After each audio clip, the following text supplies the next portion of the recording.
used, extensively by a lot of people is this Montelukast, Montec LC. Now, in fact, somebody has asked this question too. It's amongst the list of questions. Can I take it lifelong? Can I take it for any length of time? And I do know that I also did have a particular spell about 3 years ago where I was just sneezing and wheezing all the time. And a colleague actually suggested this, and it did work wonders. But having said that, how long does one continue taking it?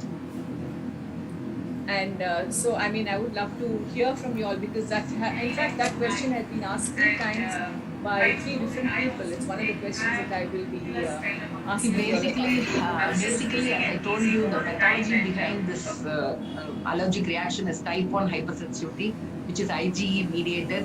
It is in your innate immune system and it is in your adaptive arm. So you cannot live without your immune system. So whenever you're going to get exposed, you're going to develop a reaction.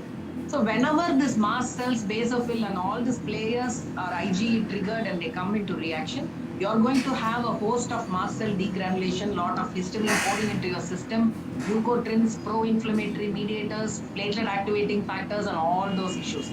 So if those symptoms are not manageable, there is a quality of life compromise and things like that, I think definitely you should take all this antagonists. Like Montec LC, whatever you're saying, Montelukast, levocetirizine is one arm of the mediator which is released. So it's like whenever you're exposed, whenever you have lot of symptoms, I think if there is a quality compromise, you can take it. Need not be lifelong. So if you find out the allergen and avoid it, why do you need to take it lifelong? So basically, Montelukast has become like over-the-counter drug, any combination with the levocetirizine or fexofenadine or elastin. Many people without the cetrizine, like Dolo, it's become very easy drug, but definitely it gives good symptomatic relief. That's all, but it won't alter any airway abnormalities. But disadvantage is many people symptomatic relief they are just taking daily, but it won't alter the airway problem. So they will have if you're doing directly, if you're doing pulmonary function, they will have severe obstruction. So it plays. Not always depend upon the Montec LC, but you have to do meet allergies or any respiratory specialist. Just go through the basic evaluation, then treat with inhalers or other things. Maybe during the seasonal exacerbations, definitely it's going to help. Dr. PKT, I saw you smiling when I mentioned Montec LC. Montelukast was introduced by MSD in the year 1995 in the US. And I believe that even today there are people who continue to take Montelukast from 1995, provided they are still alive. And that's the hook-on drug really. And in India, we have this unique combination which is not available anywhere else in the world, combining an antihistamine with Montelukast. And I think it's one of the blockbusters. You ban this drug, half of the drug companies in India will shut down because that's their blockbuster, their bread and butter is. So I think, not that it's bad to combine these two things, but then the question of it, as Manivaran very rightly said, it's a question of saying that in a country like India, you don't control the drugs that your patients take. You don't and you cannot. And I think that's the first thing that we need to accept for ourselves, that in no way can we control the drug. If you don't write the drug, it's going to go down to the corner shop and buy the drug and take it to go. So there's no question at all. So the question of trying to tell them that it's probably not good to take these things over a long time, especially the antihistamine for that matter, for a long time. And even the Montelukast has been sort of plagued with problems here and there. It had a black box at one point in time, but now they've taken it off. So I think the question of saying that it's a totally 100% safe drug is probably not the best thing to do. But I think it's good for use for even a couple of months for that matter. But the primary motive as a physician, I think I would be interested in trying to block this down and take this off. And I'll probably take the antihistamine off first and then take the Montelukast out a little later. And I would substitute it with something else as such. Like for example, if you have allergic rhinitis, you take an intranasal steroid for that matter, one puff in the night or something like that. That would be wonderful. That would be the easiest thing to do. So I think this question of Montelukast and the antihistamine, I think, is a unique Indian situation. There's no question about it at all. It's an entity and an answer that's unique to this country, and we have diversities in plenty. What about Especially in home the COVID remedies? vaccination, many people will ask, have allergic asthma, can I go ahead with the vaccination? Many people ask that question. I But know. definitely there is a little bit of exacerbation following vaccination because of the reaction. So usually I'll suggest them take at least 2-3 days of antihistamine, the combination drugs, one day before or one day after vaccination. Definitely it's going to give a symptomatic relief or can avoid the exacerbation of allergy. One of the questions we just received was Montec itself causes cough. Is that true? Yeah, I think it does, but in a very, very small percent of individuals. There's no real scientific explanation for this as such. But it does really produce a wee bit of cough, but then it's not in the majority. Really not in the majority for sure. And I'm only thinking about cough when I write stuff like one. What about the home remedies for all of these allergies? There are several people who only swear by home remedies, whether it's ginger or honey or pepper or any of these kashayams that people take. Do they have a role to play in the treatment of these allergies? Dr. Tilakavati? See, home, basically in all these allergies, you can have symptoms which are mild, manageable even without medicines, or you can have symptoms which are producing quality compromise that you can't work, you can't do anything, too severe, okay? Depending on the symptoms only. I think if you have mild symptoms, even without medicines, a home remedy is going to help. But when a patient has a moderate to severe symptoms, I don't think any home remedy will be of use. You need symptomatic relief and you need a good quality of life. Otherwise, they cannot get back to work. So it depends on the symptoms. I think basically if you have a mild allergy, you can try home remedies. But it's not that if you're okay with it, then I think it's fine. But if you're not okay with it, I don't think you can stop there. Otherwise, see, the basic thing what we have to understand in this allergy is there is a long-term immune dysfunction and there is an inflammation which is predominant there. Whatever symptoms you're seeing is only the symptomatic relief you're getting. That is why these patients are saying that you have to take it lifelong. So you're not treating the underlying inflammation. You're only giving Montelukast to target your antihistamines and other leukotrienes which are released. So basic inflammation is there. If the inflammation is severe enough to mount a response, I think you need to target that as well. So it doesn't, home remedies are not the ultimate solution. It can be an add-on therapy depending on your symptoms. I think I'll go on to some of the questions that we've been sent. I'll start with this, especially after COVID-19. What are the remedies to safeguard and prevent lung infections? Dr. PKT. No, I think you take care of what is called lung health. The first thing is that if you have a lung problem, you take your medication properly. I think that has to be the first advice that I would give you. If you're asthmatic, you make sure that your medications are intact. If you have COPD, if you have any pre-existing lung disease, please make sure that you treat yourself properly, number one. Number two is that post-COVID, please make sure that you get your mask going and keep your mask on, preferably 24/7. And try and remove it only when it's needed. So I think the mask by itself, because COVID was something that we thought initially, I think, really flatten out the respiratory population, honestly. Because we thought that the lung being the major organ of infection, we thought that all our COPDs and asthmatics are going for a 6. But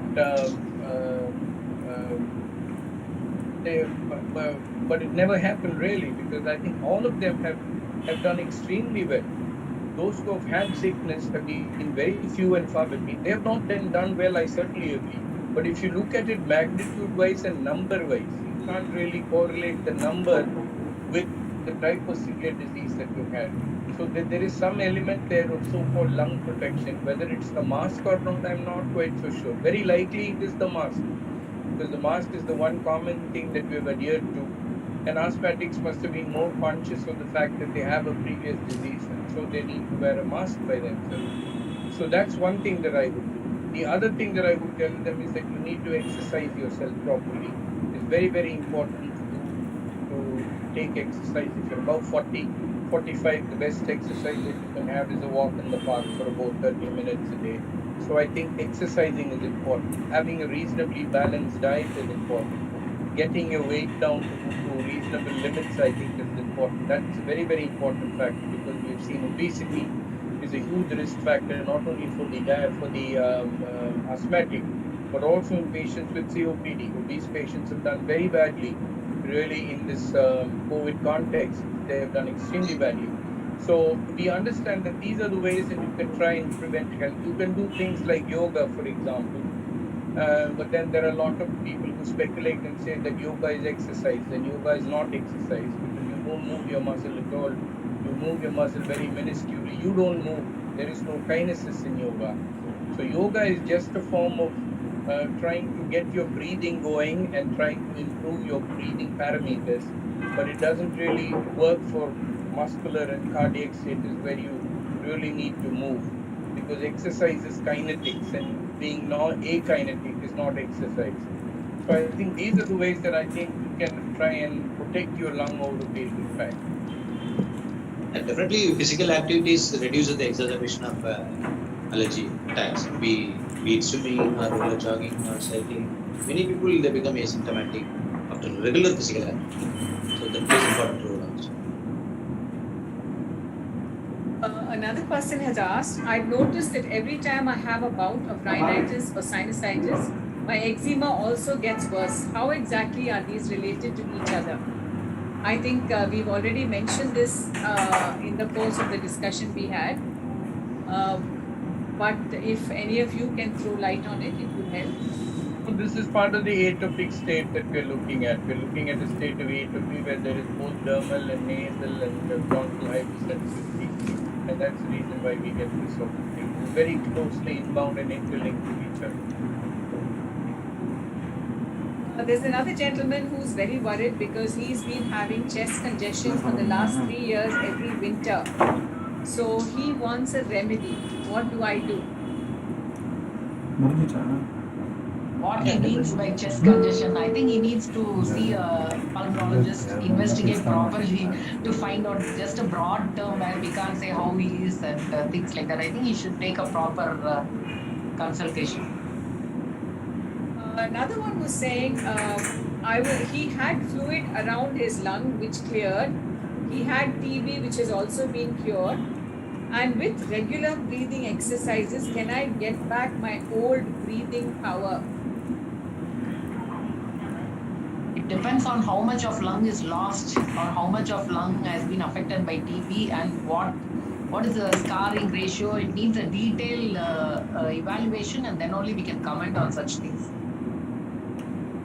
He needs to assess his lung function with an X-ray chest, and then we will be able to help him. So somebody else has asked related to this, he is also a half marathon runner, but he is unable to do so due to recent respiratory related issues for the last 4 years. So what he wants to do, what he needs to do to improve on his reserve. So I think you also answered that.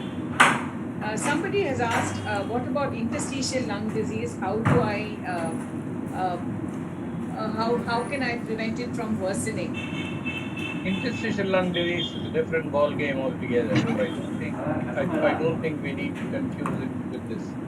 Interstitial lung disease begins with inordinate symptoms, and inordinate symptoms include breathlessness being the first symptom. I climbed 3 flights of stairs 3 months ago. Today I'm not able to climb. That will be the sort of initial presentation with the patient with interstitial lung disease. And it's got nothing to do with allergy. And I don't think they should be confusing themselves with these two terminologies. The cough because of interstitial lung disease is really difficult to treat. Actually, it's a bothersome symptom. The relieving patient will feel so happy. But you used to try many remedies, but definitely because of the scarring, they used to have persistent cough.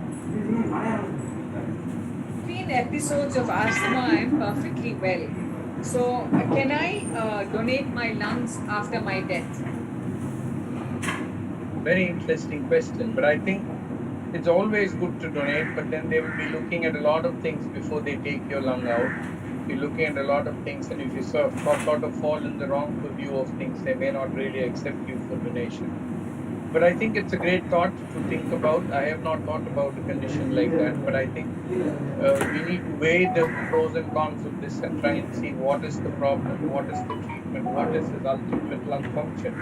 And I think that's important because a lot of these patients over long duration of lung function develop things like emphysema and hyperinflation, that it becomes quite difficult when they try and donate their lungs for various reasons. They're not able to meet the proper criteria. So I think that would be a very moot question to be looked into very seriously. Another person has asked, how do you control sinus inflammation and reduce my nasal carbonates? Definitely, steroid nasal spray will help stopping the ongoing process inside the nasal mucosa for the inflammation. Along with antihistamine, definitely they should be on steroid nasal spray. Definitely, it will stop the progression.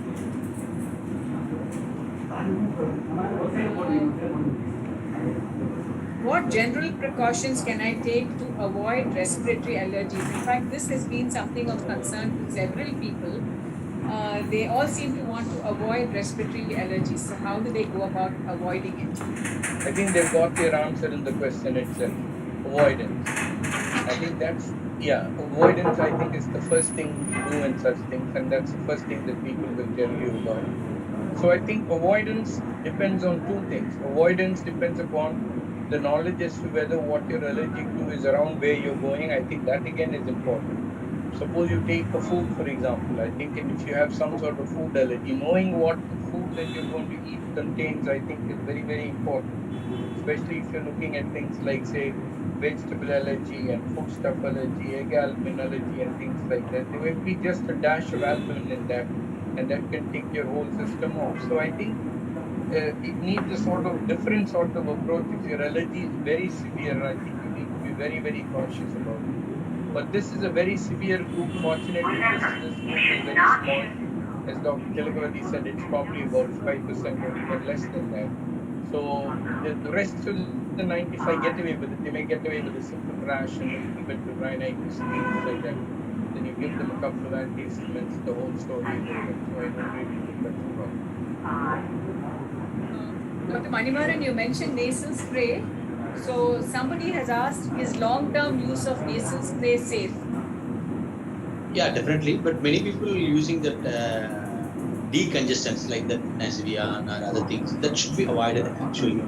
But it gives a good relief immediately. But more than 2-3 days usually we don't suggest. Steroid nasal spray you would say when comparing others because it's a topical and it doesn't mix with the systemic stream. So using long-term nasal steroid, definitely it's not much harm. Another person has asked, he has been diagnosed with COPD stage 2 and he has quit smoking subsequently.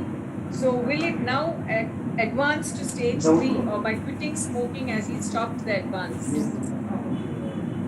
Smoking cessation will definitely help, there is no question about it. But the more important thing for him is for him to stay on the right type of medication that he's taking. There are medications today which will try and preserve your decline in lung function, which happens in all patients with COPD.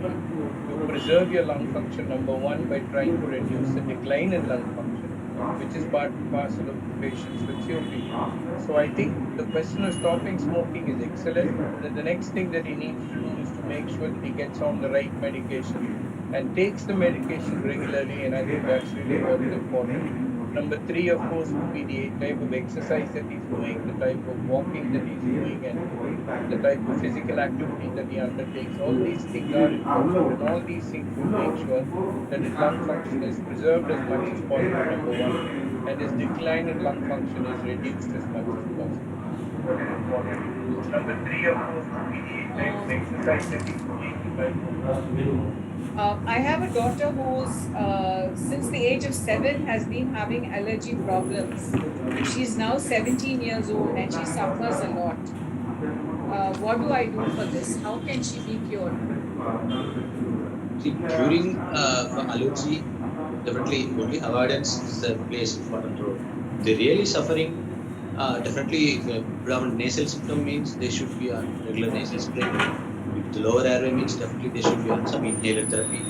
Definitely, it's going to stop the progression or remodeling of airways, along with some anti-allergy medications. Proper evaluation definitely is going to help.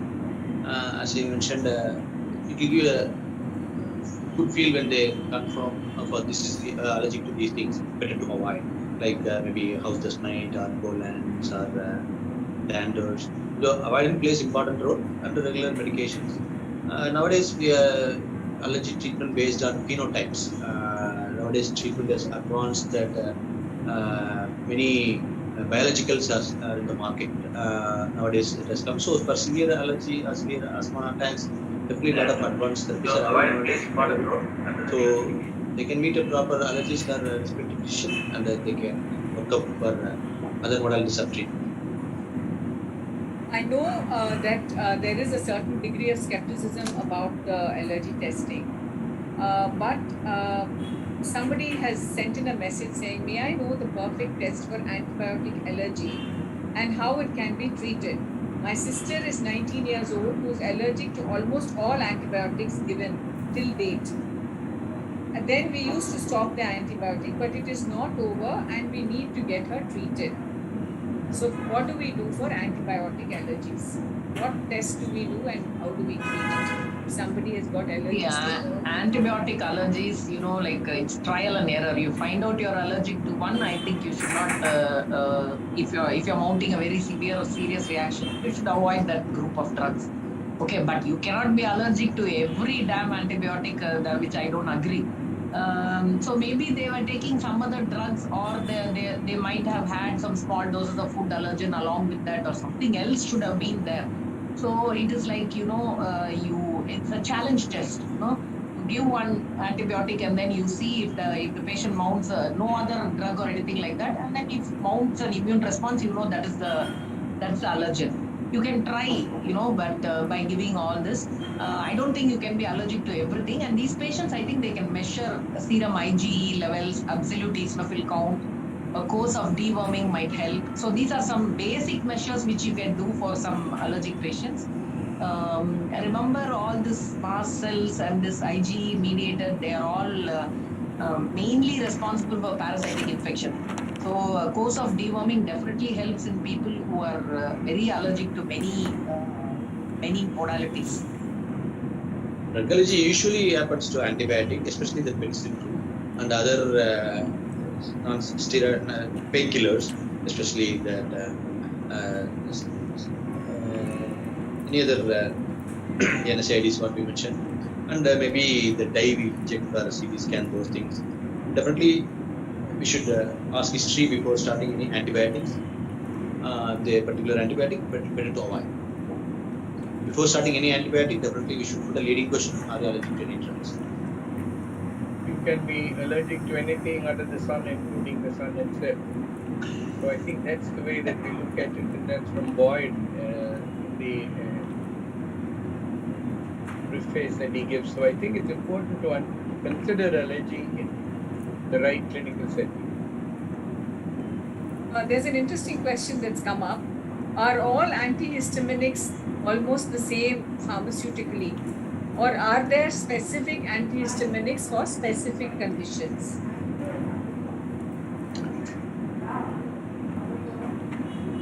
Who's first? Yeah, ladies first. Oh my God, okay. There are various antihistamines. So initially, you have a good antihistamine, then you have a side effect of, sleepiness or drowsiness. Then you want to overcome that effect. The patient is going to the office, need to take an antihistamine. So this is how they have developed various group of antihistamines. And skin allergies are slightly different compared to respiratory allergies. When you target both of these, you use a different group of antihistamines. So depends on which system you are treating and how severe is the symptom, you can choose your antihistamine. So ENT surgeons like a certain group of antihistamine, and they have antihistamines which are inhaled also. So for us, we as respiratory physicians, we would like to take it in the inhaled route alone. So dermatologists have a different preference, and I think gastroenterologists, they have a different preference. So it is like all of them are antihistamines. Okay, each of them have preference over the other depending upon the clinical condition and the patient. Either of you adding on to that? I think we must Dermatologists will understand prefer that medicine all. combination. Yeah. And the Avil is one of the common drugs used for many decades. It's a wonderful molecule for any patient with a severe allergic reaction. First option they will give is Avil cortisone. It's a wonderful drug, but problem the newer antihistamines which has the least sedating effect. So you have to choose. And for working people, usually better to avoid those antihistamine to reduce drowsiness. For people in home, definitely we can suggest, but working people better to give least sedating antihistamines. There's another gentleman who has said, I cannot breathe freely. I also have, I think halitosis is what he means, due to bad lung function. How can I improve the functioning of my lungs? Is there any food that I can take to help improve my lung function? Halitosis, first thing I think, see a proper dentist. Most of the common things are common. See a proper dentist, rule out any dental abscess or anything like that, which is more common than respiratory issues. And then you evaluate the respiratory system, go for X-ray or CT scan, or if you test a sputum properly, which will give you a clue to what the organism is. I think systematic workup will give a clue to what is the problem. Allergic rhinitis in children, can we get rid of it permanently? Can it be cured permanently? Usually, most of the kids by symptoms by 10 to 12 years, many of them. But maybe 80% of kids usually they out to their allergic symptoms basically. They have strong family history and properly treated allergy during this 30 days, then they can fall in the 20% category. They tend to have allergy during lifelong also. So with those strong family history, those dependency, definitely there's a chance they will fall into 20% category. They should be all right with the proper allergy evaluation and treatment. Allergies in children can start as early as 2 years and they can peak around 20 to 30 years. Okay, so the basic thing is if you identify the allergen, the treatment becomes simple. If you're not able to identify the allergen and if you're not able to avoid the allergen, it becomes tricky. I think I have a question that is kind of a repeat, but with a slight difference. Use of fixed type of decongestant regularly, is it advisable? And the use of cetirizine long term, is it okay to help from allergy-induced sneezing? By long term, I think the first question that I would ask is, what do you mean by long term? How long is long term is the question that I would ask. Suppose you tell me that I want to use antihistamine for years on end, I would say no. I would say you try to take it off. If you want to use it for a couple of months, yes, it is possible to use it for a couple of months. There are some people with perennial rhinitis who will need antihistamines almost round the clock, 365 years. I ask them to try and give themselves a holiday in the middle if it's possible and then to restart the drug. Otherwise, they find it very difficult. These are also candidates for biologics, like Manimaran said. Biologics are good drugs in such people. They help us to reduce the steroids, they help us to reduce the antihistamines. So I think a question about considering drugs like omalizumab, for example, for that matter, I think is good in such people. So regarding the long-term usage, I won't be a party to very, very long-term usage, but the question would be how long and how short. You did mention about taking a holiday, and related to that, somebody has asked, is living closer to the coast a causative factor for respiratory allergies? Will relocation help? No, that depends on what your real allergen is, obviously. Like there are thousands of people who live on the coast and they're quite happy. So they sort of feel proud if they're living on the coast for that matter. And your proximity to the sea. But again, it depends on the type of allergies that you're having. There are some people who are extremely uncomfortable. There are fishermen who literally live in the sea, so there's no question about it. So the whole question depends upon what is it that ticks you off. What is it that ticks you off, and what is the type of allergy that you have, and have you been able to identify it? I think that's the most important thing. An unidentified allergen is clearly a cause of concern. There is no doubt about it, because you will be going back and forth. You won't get an answer to it, but at the same time, you'll find that you're suffering from this. And like somebody has asked another question, which is, what are the warning signs of allergy I should even look out for?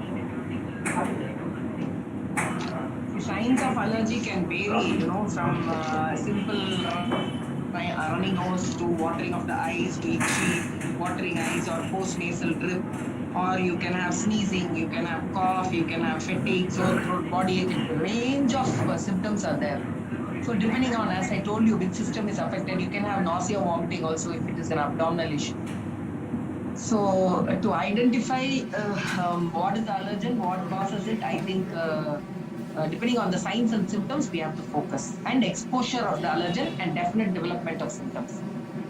Predominantly, this airborne allergen usually won't cause the severe symptom. Maybe especially the angioedema. Usually they will have lip swelling and lobe swelling, and they will have breathing difficulty.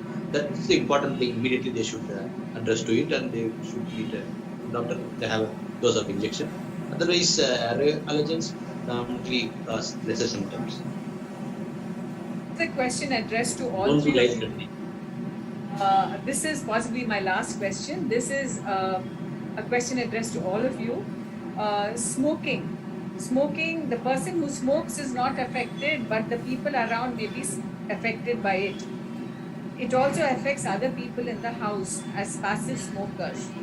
So can't all of you together to pass a rule that smoking should be banned in public spaces and make sure it is implemented? I think we need to go on a dharna outside Rajpath or go to Delhi and sit in front of the Prime Minister. So I'm willing to come. They'll be most willing to come. There's no question about it. So, but I think these are policy decisions that we need to take, and we need to be conscious as a society. That's really what bothers me. There are anti-smoking laws in this country. There are anti-tobacco laws in this country, but then go to any tuck shop and all that you'll see is a sort of host of pan paraks that are hanging around in various colors, various hues, various hints, whatever, right? So I think more than the government trying to control you, I think we need to control ourselves. The government cannot control everything. The government can issue laws, but then we need to follow the laws. For example, simple smoking. There's a huge difference between Tamil Nadu and Kerala for that. If you go to Kerala, you'll hardly find anybody smoking on the road. But you find here everybody has a jolly good smoke on the road and they walk on the road. There's no question about it. So I think as a community, we need to identify ourselves with the fact that this is a practice which is not acceptable, which is bad not only to us but also to others, and be socially conscious. Your take on it, Dr. Manimaran? Definitely, those who are asthmatics with the history of smoking, they can have more lung damage. Definitely, those who are smoking itself definitely is going to harm their lungs on long term. But with those who have allergic history, definitely it's going to be, the damage will be doubled up. We'll ask them to avoid smoking and proper allergy. So smoking cessation helps dramatically in a lot of ways.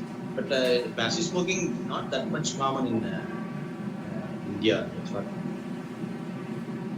Dr. Tilakavati, I'll give you the last word. Yeah, it goes without saying that smoking is injurious to health. That's why they write it also. Okay. So the thing is, there is good and bad in this world. You go to a shop, you can see fruits and vegetables, you can see junk food on one side.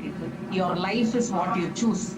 Okay, you choose the wrong thing, then you have to, the consequences of this you have to face. I think this is basic human tendency and basic understanding of what you want it to do. Over the years of experience of, I see all patients, if you ask them, why don't you stop smoking, they will try to justify why they are smoking. They will never say, I want to give up smoking. They will say, I can't pass motion, I can't do this, I can't do that. If I smoke, I'm all right. They will try to justify. So you cannot stop somebody who wants to do something. Okay. So it is between the fight between good and bad, and there is no, nobody can put we are living in a democratic country. We cannot say we will ban everything, and then it is for us to educate the mass, educate the children, and bring up the level of the society so that the future generations don't smoke. I think that's the way forward. And sorry, I have one last question, and this is really the last. I start sneezing by about 3 in the morning, accompanied by a runny nose, and I take Sedzine. Have not been able to identify the source. The episodes last anywhere between 2 months and stop suddenly and then starts again. So, there has to be a trigger for this. They just cannot come out of the blue and go out of the blue without question. Obvious answer is to use an antihistamine the previous day night and see whether it works the morning or not. Getting the sneezing and then using the antihistamine may not be the best thing. The best thing would be to use an antihistamine at night and see what happens. The question of abruptly going away after 2 months is quite surprising. One is not quite so sure.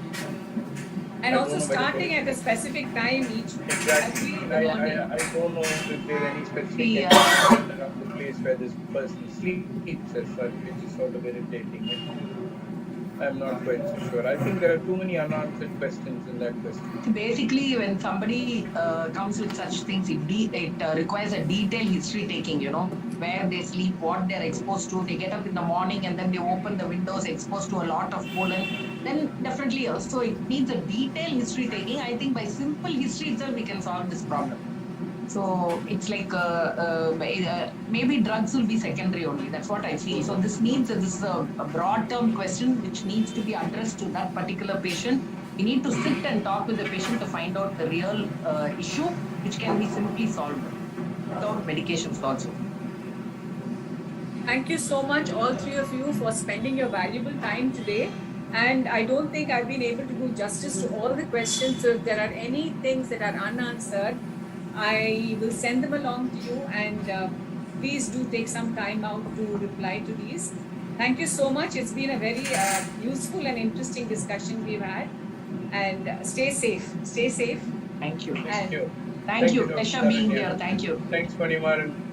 Thank you. Thank you, sir. Thank you so much. Thank Bye, you. Dr. Tirupati. Thank you, sir. Thank you.